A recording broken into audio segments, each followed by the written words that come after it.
I'm Mike Connors, and this is How It Ticks. Let's pick up right where we left off with Melanie Häner-Müller.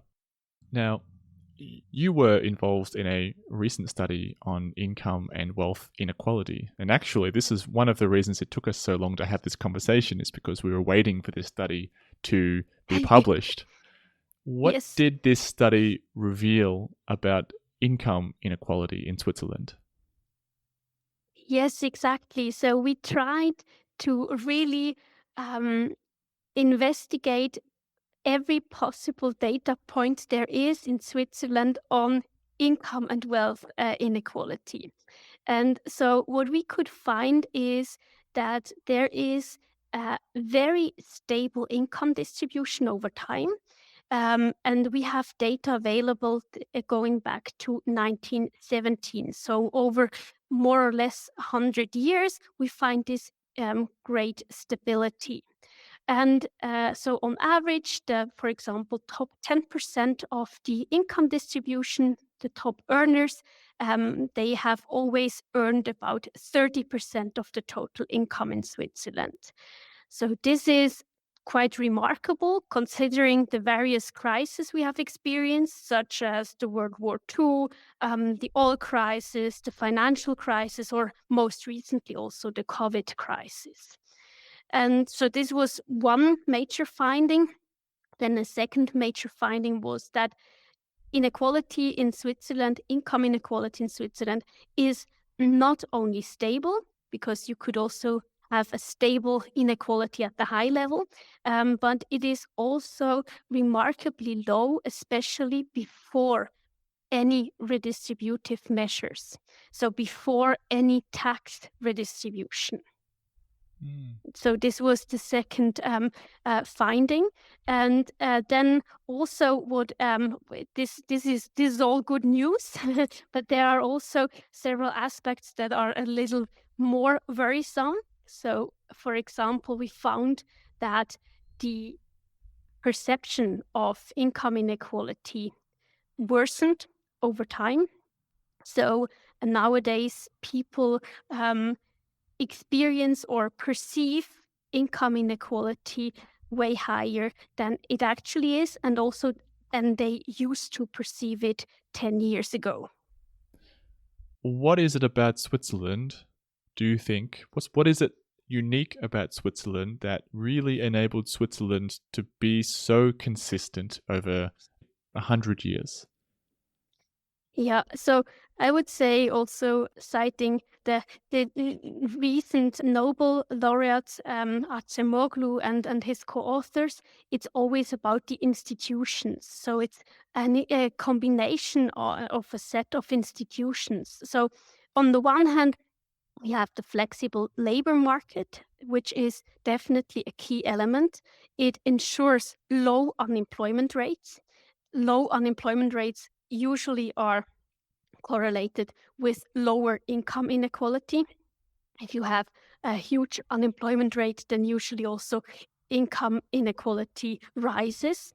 And it's not only about this low unemployment rate, but it's also about this crisis resilience that is very strong in the Swiss labor market due to the various aspects of this labor market. So I would say it's about the labor market institutions, and then again, like in terms of social mobility, the educational system is also key, so that people are trained and also have access to further training possibilities, which makes the workforce suitable and also adaptable to the demands of the labor market that may change over time, but they are a very good match. Why do you think there is a discrepancy between the perceived income inequality and the actual? And I also perceived, if I walk down the street in the city on a Saturday and I see the cars that are driving that street, I think, bloody hell, people are making a lot more money than I am. So I can at least understand conceptually where that discrepancy comes from. But where is it from the data perspective? What has your research found about that? Yeah. So interestingly, even 10 years ago, people would, if you ask them, where do you belong in the income distribution, most of Swiss people would actually consider themselves as being part of the middle class. And so this is very typical for Switzerland. And we could see that also in the data. And so 10 years ago, then, so usually in those surveys that are executed in different countries, so to have these comparison possibilities, there you show people basically how you ask them, how does your society look like, and you show them different pictures of different societies.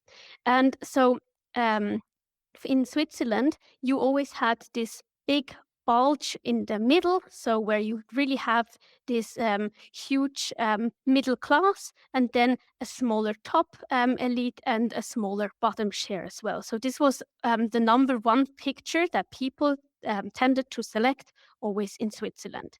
And now we have a tie between this picture and a picture that looks like a Christmas tree. So way more at the bottom part of the income distribution. So not really what you observed, like that people tend to have way more. So the elite's perception was not really changing. It was more that there are more that are worse off than, or at least that's what people perceive. So it's like this Christmas tree against this huge belly in the as a middle class. And so for now it's a tie. And the question is, okay, where does that come from? So my first guess would have been, oh, well, there was COVID crisis, and then there was also the Credit Suisse crisis, and other factors such as war and electricity prices and so on. So you might have guessed, well, this might be a driver. But unfortunately, the most recent data there is, so this is a survey that is run every 10 years. So the newest data we got was from 2019, so before all that. And so then the question is, okay, how come that we still observe this worsening? So we will be, of course, very interested in the data for 2029. Let's hope that the world will look differently at this time point. But so it was before all that. And so there are multiple hypotheses. So there is no clear research evidence on that. So the first is, it is kind of an imported debate from other countries, because this whole research on inequality is done also in Anglo-Saxon countries. So this is also where our method comes from. So it is, and then also in France. So it is from Thomas Piketty and his co-authors. They popularized those fascinating research approaches for assessing income inequality in a long-term perspective. And there they could observe this kind of U-shaped pattern. So that you had a decrease in income inequality after the Second World War, and now since the 80s, you have a re-increase in income inequality. And so this is what is popularized in research, and this holds true for those Anglo-Saxon countries, but this is not true for Switzerland. So I would say, like, this is part of it. So that is kind of an imported debate. So you also see like neighboring countries who really experienced different crisis and different economic developments, and so that you import this debate. And then secondly, you could also say, well, in public debate there is always this argument of widening gaps and so on and so forth. So like those pictures, and of course they might also influence the perception of people. So this is those two potential hypotheses could be mentioned, but for now we cannot really scientifically assess the drivers of those perceptions. Maybe what I can just tell is, from research, what we definitely know is that the perception should not be neglected. Because when it comes to redistribution preferences, the actual income inequality is way less important than the perceived inequality. So perceptions are what drive the redistribution preferences. And in a direct democracy, such as in Switzerland, this might also have direct effects on redistribution policies. Mm. And this is exactly what we also see in the data. So there we have data going back to the 80s, where you always ask people how they perceive inequality in a society, and also to what extent government is responsible to redistribute income from the top to the bottom.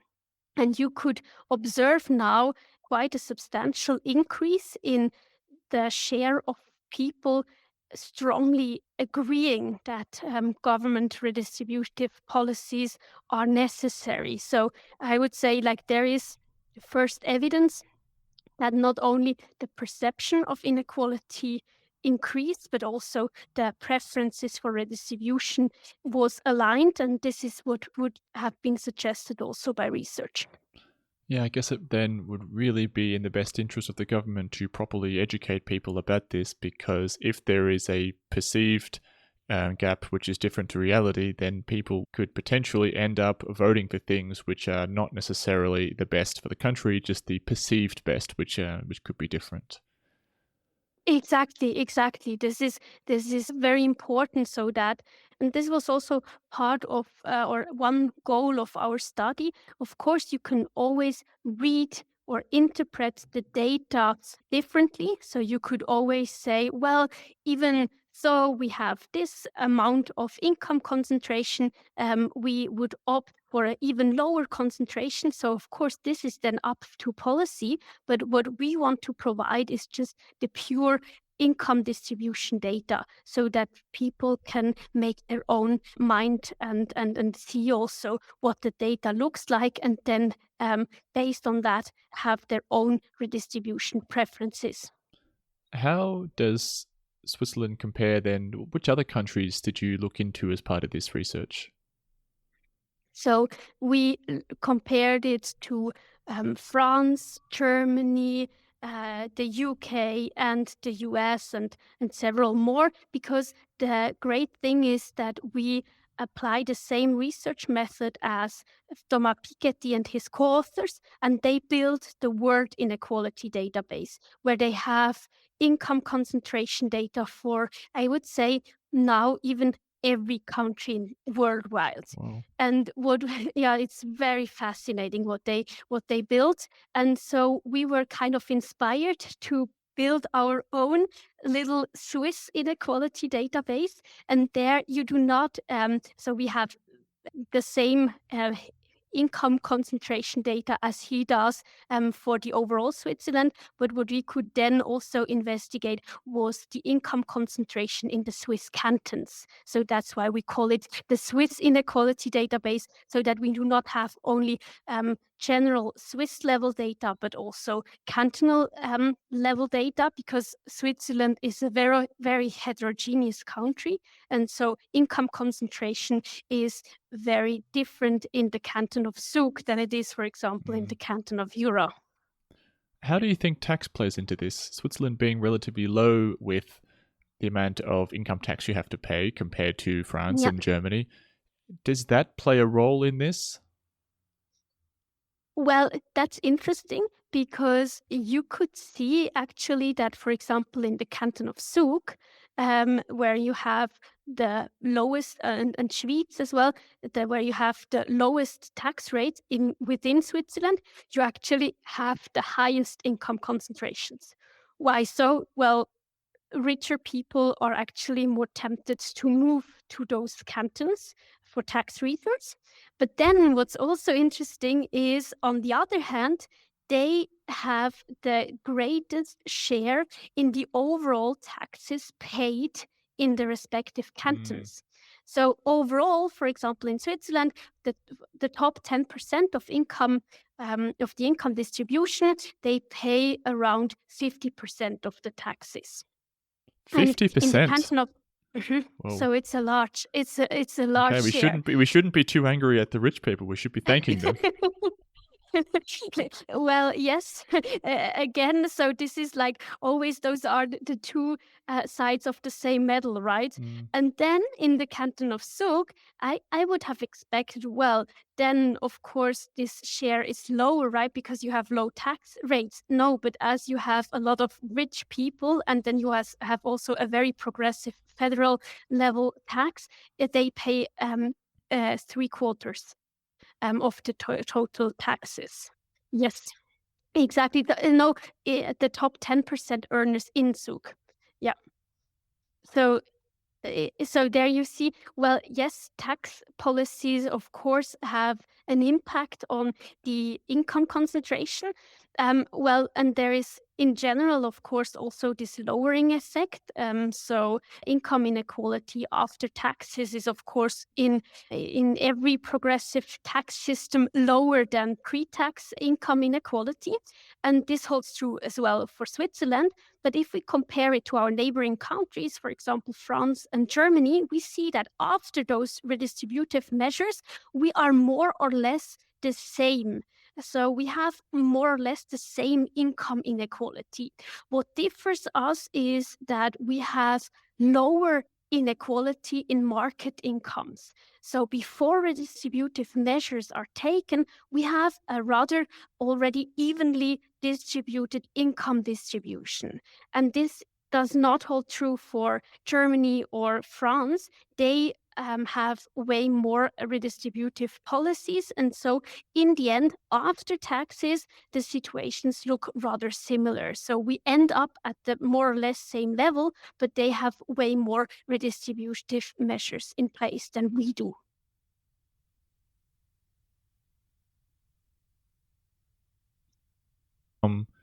Equality or inequality compared to wealth inequality, because I'm thinking about it. If someone makes 100,000 franc per year and someone else makes 200,000 franc, that's one thing. Mhm. But if one person has a wealth of 100 million because their family Yeah. historically used to be, kings, Yes. then that is a much bigger discrepancy regardless of income. How do you Oh, compare those two in terms of importance? yeah, that's very interesting because we haven't talked so far about wealth Mm. inequality, right? And so we have to maybe first just mention that since the 2000s, we have an increase in wealth inequality, even though we have still this stable income inequality. And then the question is, how come? So is this possible? Because what exactly is wealth? Well, it is nothing else than accumulated income. It can be accumulated over one's lifetime or over generations, as you just mentioned, right? So, in terms of inheritances.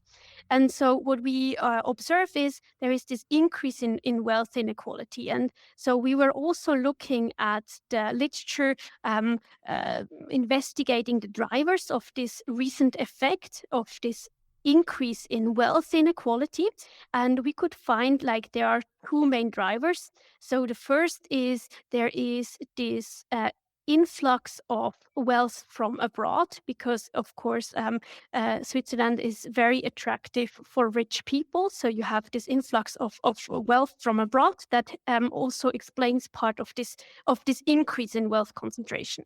And then the second part is the increase of capital gains and also house prices. So house prices and capital gains. But then the question would be, but shouldn't we see something similar then also in the income inequality? Because if you have high gains, then maybe you would also have an increase, or you could expect also an increase in capital incomes, which would then be again part of our income Mm. data.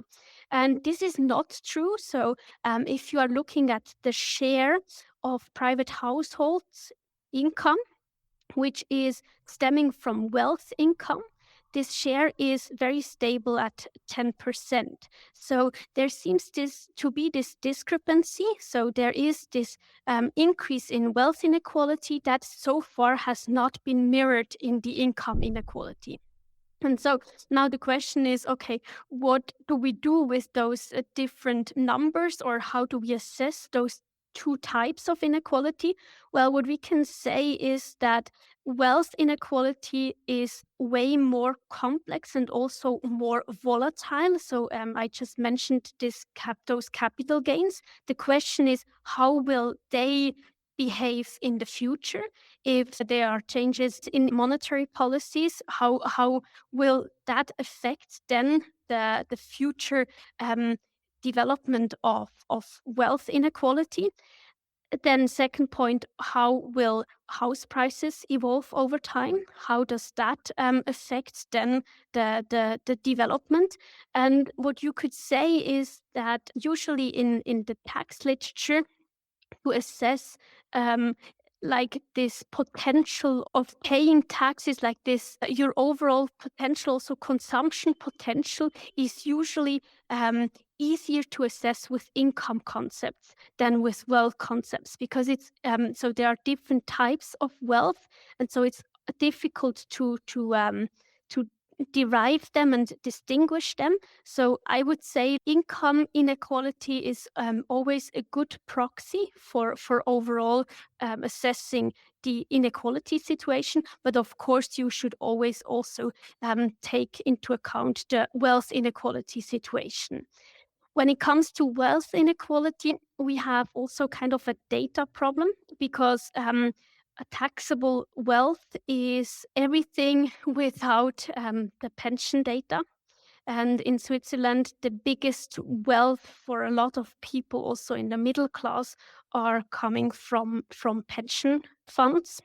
And as they are exempt from taxes, we do not have them in the data. So there are methods used in the literature to proxy them, but still you have this lack of data, and so then we know also that wealth inequality is lower when you try to take into account those pension funds. So you see, like, the wealth situation is rather difficult to disentangle, because you do not know whether this is just a temporary phenomenon or whether this is a long-term trend. I remember earlier in the podcast, I had a guest, Martin Korper, who was an international tax specialist. And I also asked him this specific question, what he thinks about taxing wealth as opposed to income. And he said exactly what you just said. It's such a complicated problem because people have the option to move their wealth elsewhere. And so, and that creates all sorts of complexities to be able to do so. If you want to create an inheritance tax, wealth tax, all these things, that has got huge implications. And exactly what you said is very complicated. Exactly. But maybe when we try to make a comparison now with this social mobility research, because you were talking about inheritance, we also have a study field that is related to marriage decisions, because we can use tax data also to investigate the redistributive effects of marriage. So if people tend to marry alike, then of course income and wealth inequality might increase. So when you say marry alike, what do you mean? So that, for example, it is more likely for someone at the top of the income or wealth distribution to marry someone also from the top than what you would have as a result from random mating. So usually in the literature, we talk about assortative matching or assortative mating. And so we compared always the situation of the actual partner choices to the situation where you would have random marriage selection. And so if we compare that, we see that there is a substantial increase in both income and wealth inequality due to marriage choices. But then the question is, okay, but that would definitely lead to this cementation of dynasties in terms of wealth, right? Because if we are talking about inheritances now, then of course, if someone from the top 10% of the wealth distribution marries someone also from the top 10% of the wealth distribution, then we have a very big effect on inheritance potentials. And what was interesting to see, thanks to our administrative and tax data, we could also link them to their parents and their parental wealth. And what we observe in Switzerland is that, yes, there is this phenomenon that you tend to marry alike also in terms of wealth, but not particularly as much in terms of parental wealth. And why so? Because we have this social mobility.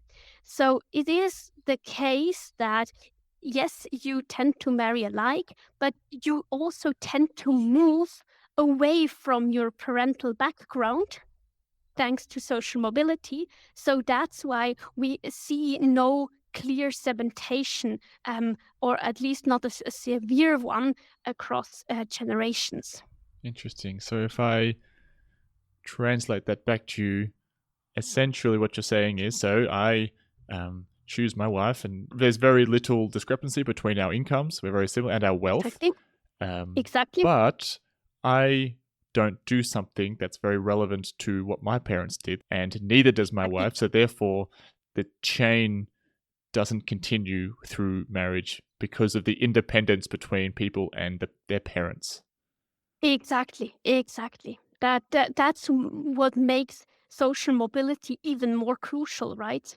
Because we have this phenomenon of increase in inequality. And what I also find quite fascinating in this matter is that as a society, we have a preference for some kind of redistribution, right? So we have this progressive tax system and so on and so forth. But with our private decisions, we just accept that we increase. We accept it.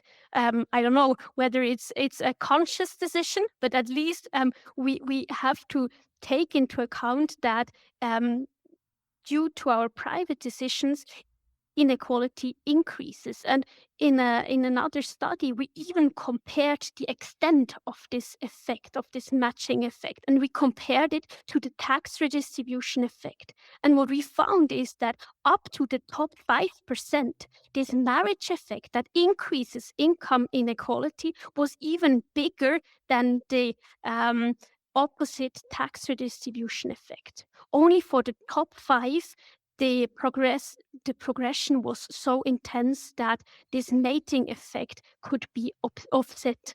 Interesting. I just had a thought. Has there been any study or correlation between this and the happiness of a country? Like, have you compared the wealth distribution, whether it's tied to marriage or anything else, and the general happiness of a country? Is something like that been looked at before? In terms of, so you say between social mobility and happiness? Yes, so there is a clear pattern, right? So that if you even have a higher tolerance for inequality, for example, if you know that equality of opportunity is high, because you know that, okay, you one day you might even make it to the top, right? So there is a clear correlation. But you said if you are whether you are more happy in a relationship where you have similar sorts. No, but it was also the independence from your parents in terms of your income. I guess if you put it in perspective and you're tied to the income mobility of your parents, that might really limit you and your perception of what you can do, similar to the perception of opportunity. Whereas if you marry whoever you choose to and you marry someone similar, but that's relatively independent from what your parents' income is, then I wonder if that leads to people being happier. Yeah, definitely. So it's like that you have this complete freedom, right? Not only in choosing your partner, but also in being detached from the parental background. Yes. So I mean, this is not really the focus of our research as economists, but there is even opposite evidence also showing that social mobility can also have negative effects on your happiness perspectives or your perception of and well-being. Why so? Because you could also say, well, then you have kind of a real detachment from your family. Maybe one day you will not have the same topics you could talk about, the same realities in life. So there is sociological literature that shows like this ambiguous evidence that yes, on the one hand, of course, people are happier if they know that they have those opportunities, that they are not stuck where they are born. But on the other hand, there is also evidence that it might be difficult for an individual to being so much detached from the parental background that you have this kind of strangeness then. Does that make sense? It does make sense. It does, yeah. I was also just thinking, this conversation we're having now has really made me grateful and appreciative of working and living in a country like Switzerland. So I think the work that you're doing is really important, because if people had this information and we could essentially close that gap of perception versus reality, especially when it comes to income, you'd probably have a lot more satisfaction amongst people. So I guess as we wrap up the conversation, if people wanted to learn more about this and follow you and your work, what can they do? Where can they go? Yeah, sure. So I'm working at the Institute for Swiss Economic Policy at the University of Lucerne, and we have a website, and we even have newsletters, and we always have also some events with interesting guests and so on and so forth. So yes, and always contact me by email or also on LinkedIn whenever you are interested in research on Swiss social policy, income distribution questions, or social mobility questions. Melanie, it has been an absolute pleasure talking to you. Thank you very much for your time. Thank you so much, Mike. Bye-bye. Bye.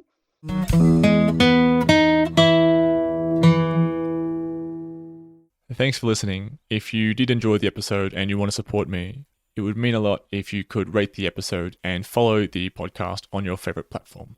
It really helps the show grow and reach more people. I'll see you in the next episode.